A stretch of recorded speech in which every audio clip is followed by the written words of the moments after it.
Hello, hello. You're listening to the Better Workday podcast with me, Niamh Moynihan. You know that feeling on Sunday evening when you're trying to relax but your mind keeps drifting to Monday? Or maybe you're lying in bed thinking about all the emails waiting for you and you just can't get to sleep. The Sunday Scaries are real and they show up differently depending on what you're walking back into. Sometimes it's the fear of what you missed while you're away. Other times it's because you know exactly what's waiting for you and it's not great. So in today's episode, me and Tricia are talking about what causes the Sunday Scaries, why they can escalate if you leave them unchecked, and most importantly, what you can do about them. So let's get into it. So Trish, as we are recording this episode, you have recently returned to work after a bit of a break. Not too long now, mind you, but you've had some time for rest and relaxation. And I'm going to have to start by asking, did you get the Sunday Scaries before you logged on? I did a bit. It wasn't massive, but it was a bit. I think anytime you're away from work for slightly longer than the weekend, there's always this, how many emails are there going to be? What did I miss? I hope I'm not walking back into the middle of a fire. And so there was a little bit of that sort of going into it. I will say there was also a bit of it going into it because I work one day at home at the start of the week and then I work in the office on the second day. There was a little bit of, not so much something scary so much about going back to the office, but like just sort of like, I'm going back to the office tomorrow. I have to drive. It's not just walking down the corridor and stuff. So there was a little bit of that on both things. Not overwhelming, thankfully, because it wasn't that long. But yeah, they were there. Yeah, well, I mean, I appreciate your honesty. And I think, as I said, everyone gets the Sunday Scary sometimes. I suppose you should probably take a step back and talk about what they are, although you kind of covered it there. So it's kind of that like feeling of like dread, I think, on a Sunday evening, maybe a little bit of anxiety, bit of worry. I know for me, it's like I'm lying in bed going, oh my God, either I can't stop thinking about work or I'm just thinking I don't want to go to work. And I think you're right that like it could be a mix of like what are you facing into, but also just the idea of getting back into routine, right? So like having to, get dressed into the clothes you wear to work and traveling to work and all that kind of stuff that can just make us feel like, oh, I don't know if I want to go back. I've enjoyed the break. Like for you, what else do you think the Sunday Scaries can mean for people? So we'll talk about it first, maybe just kind of after taking time away from work, and then we'll talk about it maybe when it hasn't been preceded by time off. I think depending on the work that you're in, for me, a lot of it comes with what did I miss? Yeah. Do you know what happened while I was gone that I'm suddenly going to walk back into? Particularly if you're someone like me and you don't engage at all, which we've talked about previously, while I'm off, that I log on Monday morning and I'm completely blind. Will I have 600 emails? Will I have 200 emails? What happened? And for me, I don't know if it's the same for other people, but for me, I also get this thing of, I hope none of my stuff caught on fire while I wasn't there. I hope that like the handover I left for people worked, or that like my portfolio of work didn't have a huge issue that someone else had to deal with because I wasn't there. And I think there's lots of little bits that go into it.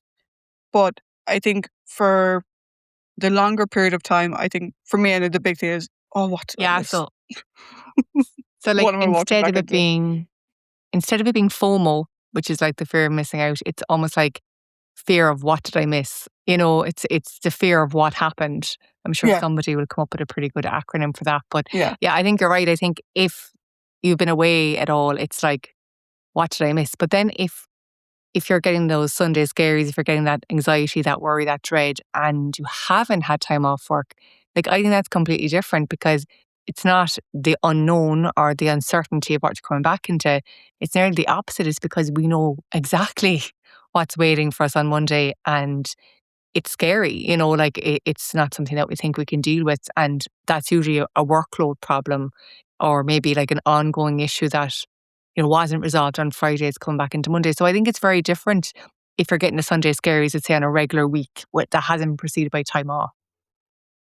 Yeah, I think the ongoing thing, I know for me, when I've sort of actually on a regular week had the sort of Sunday Scaries go into it, oftentimes it's been like, oh, we had a little bit of a drama last week and we didn't really solve it. I don't want to go back into that again. Like, we just had that drama and I don't want, as opposed to, we had a drama on Monday, it was wrapped up by Wednesday. Yeah. Well, that drama won't reoccur the coming Monday. So I think those carry through ones particularly troubling because you don't have enough time to get away from it. Yeah. It's only 2 days and then you're back into it again. So the emotion is still there from 2 days ago, or whatever it is from 2 days ago, still so prevalent in your mind, leading to... Yeah, no, I think that's good actually. Like that, I suppose I call it emotional residue from the previous week. You don't have a chance to let it go, and it hasn't been resolved. And I think you're right, like in the sense that it's more what's been left undone come Friday. And like, I've mentioned this on the podcast before, I see people's to-do lists getting longer and longer. So like you start your week with, let's say, a list of 5 things. The week usually ends and you have a list of 10, right? So that's like maybe you only finished 2, there's 3 left over that you started with and more have been added to it. And so we're just not getting the work finished. And like there's lots of reasons for that, but I think that idea of, it's carrying over is a big problem, especially if people don't have a chance to recharge and, do other things to live life enough or to rest enough or to do whatever it is they need to do enough over the weekend. But like when you're talking about that now, like I can definitely relate to what you were saying there. But for me personally, I think the Sunday Scaries can get especially hairy if they're prolonged. So like I'll give you an example. When I came back from maternity leave after my second child, after James, I was just, could I say I was allergic to work? It wasn't even that I didn't want to work. It was just everything was too much. I just did not want to be there. I found it very overwhelming. I found it very stressful. I found it an awful lot. And so I had those Sunday Scaries, I would say definitely every Sunday night and probably most weeknights, right? And if we can kind of talk a little bit about like the fact that when you have this, you'll have trouble sleeping, you have trouble concentrating on things outside of work, your anxiety might be raised, your stress levels might be raised, your whole well-being is disrupted. Like the Sunday Scaries, when they go on for any period of time, they can turn into a real issue. They can, yeah. And I think particularly in the sort of global workforce that many of us are in now, there's this thing of stuff is happening after you close. So you finish at 5 o'clock on a Friday. Stuff is still going while you're, even just over the weekend, stuff is still going on. And decisions may have been made after you logged off or whatever. And then you come in Monday and you're like, or you're afraid of what you're going to come into. You're like, oh, I sent that email at 5 o'clock and, such and such is in New York and they're going to have time to read my email before I can speak to them or whatever the case may be. And I think it's your point. Like, if it keeps going, then it can have a very serious impact on you. I had an incident a number of years ago where I was working really long hours anyway, but I was working largely with a team in the US.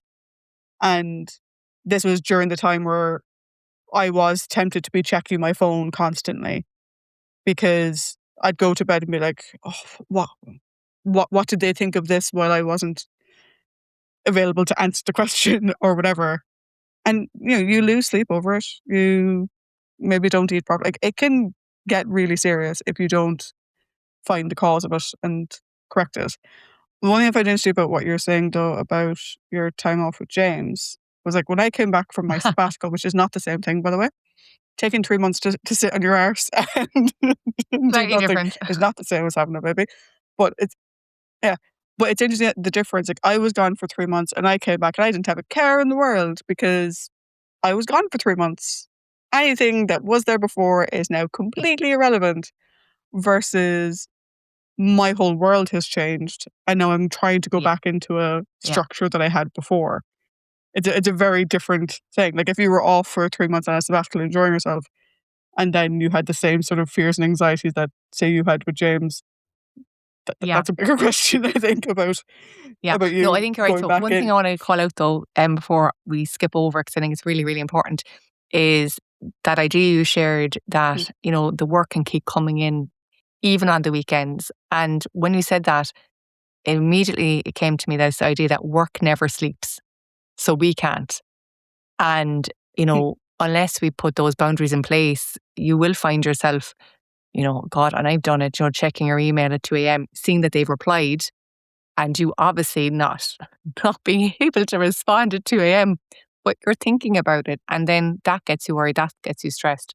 And, around the sabbatical return, I think, what's really important, if anyone is listening to this episode and you're thinking, I do get the Sunday Scaries, I think I've had them for a few weeks now, or maybe for me it's a Thursday issue or whatever. I think the first thing that we have to do is actually ask ourselves, what's causing it, or what is the current situation I am living and working in? Because it's only when you identify, what situation you're in right now and how that's making you feel, and what you're doing and what you're not doing, what's in your control, what's not in your control, can you maybe take some action? Because otherwise you're comparing apples and oranges. Everyone's situation is very, very different. And as you said, the return can be completely different and the Monday could be completely different. So let's take a look, so Trish, at maybe some things that people can do to, have a less scary Sunday evening. Because I like Sunday evenings, I mean, they're good for me. I don't know about you, but what do you do to make sure that you're not going to bed thinking about work, stressing about work, worrying about work?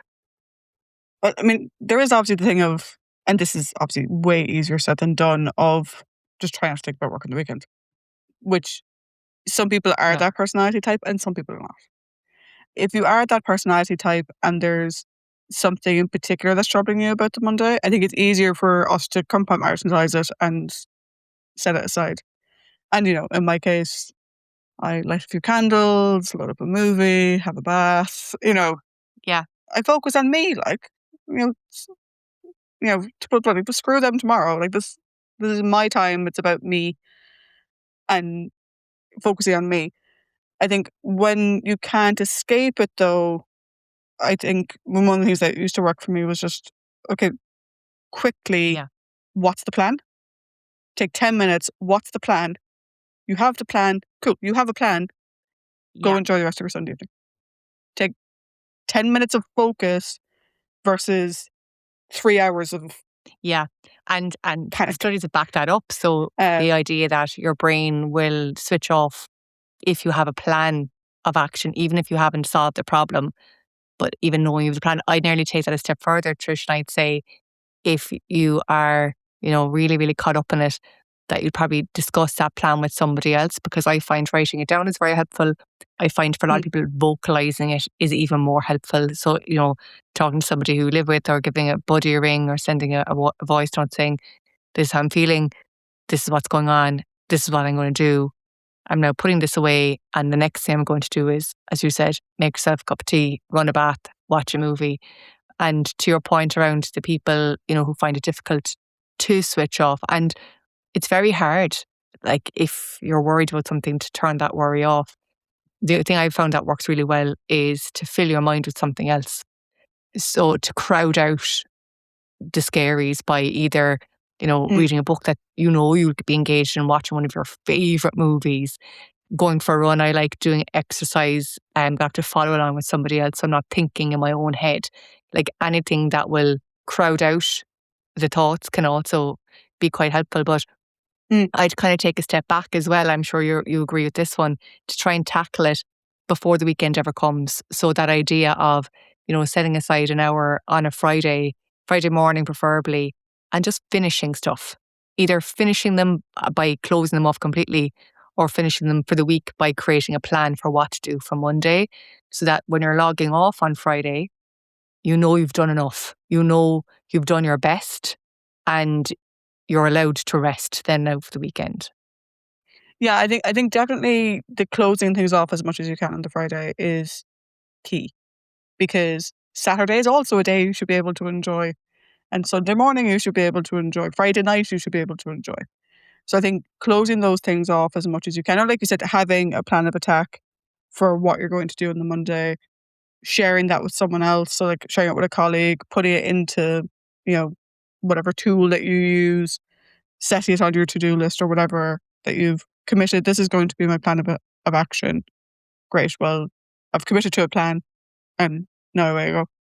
I do want to circle back though to one thing that I think would impact the Friday as well as, your suggestion for the Sunday. I would say talking it out is very good, but be careful who you're talking to. We all have that friend who we can dump everything on and they will listen and they will affirm and they'll provide good advice, whatever. We also have that friend who, your anxiety is here and their anxiety starts like 2 levels above you. And so when you start telling them your anxious thing, they are responding with more anxiety. And so what you thought was, I'm going to vent this and be done, becomes a 3-hour deep dive analysis with your best friend about this thing in work. Now, I'm going to add to that and say, do not be done with a bottle of wine, because I can immediately see where you're going. That something was started off as like, I'm really worried about this meeting on Monday, and by the time we're finished, it's the end of the world, catastrophizing. And yeah, you're right. I think when it comes to anything that we're discussing about worries, concerns, knowing who to talk to is a huge thing. So let's kind of focus this in. So for the listeners, to make sure that, if anyone is feeling a bit of the Sunday scaries, a bit anxious, overwhelmed, a bit of dread on a Sunday, what can they do? So I think we'll start with, and just let me know if I'm missing anything, Trish. So to start with, on the Friday before the week even ends, try and close things out. I love the idea, well, the fact actually that you've got all of Friday evening and Saturday and Sunday morning and Sunday evening to rest and recover. So creating a little bit of space for you in that time, and, to try and find some ways to enjoy that time so that work isn't everything. And then, I love your kind of like end of weekend ritual, that idea of the movie, the bath, just kind of allowing yourself to fully rest before going back into work. But if you find yourself thinking about it, either, make it that 10-minute plan, discussing it with somebody, or, if you still need to do something, crowd it out with something. And I didn't mention meditation, but I find meditation really helpful for that actually as well. And I think the last thing would be just, if you think, or if you have an idea or a feeling or an instinct that this is happening to you more often than not, a journal by your bedside, like even a scrap of paper, jotting down how you're feeling, most evenings, even like a single word, I think can be very helpful, because it'll show you your reality and not maybe just kind of what you think is going on. Anything else? Are you add, Trish? The only thing I would add, again, I think the journal is a lovely way of doing it. The other side of, if it's ongoing, is, your company may have an employee assistance program. Maybe you need to get specific help to solve it. If it's happening every day or it's happening every week, that might be something more than we can cover in a 15-minute podcast. A lot of companies, they have an EAP. I'll say I've used mine before. Yeah.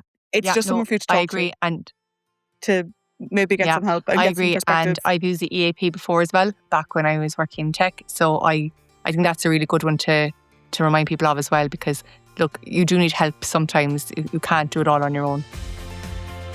So if you found this episode helpful, I would love it if you shared it with a friend or colleague that you think might benefit. If you enjoyed the show, the best way you can support me is by giving the podcast a rating, leaving a comment, sharing this episode, and subscribing wherever you get your podcasts so you don't miss the next episode. For more information and to sign up for my mailing list, head over to abetterworkday.com. Thanks again for listening, and I'll be back in your ears next week. Until then, stay well and have a better workday.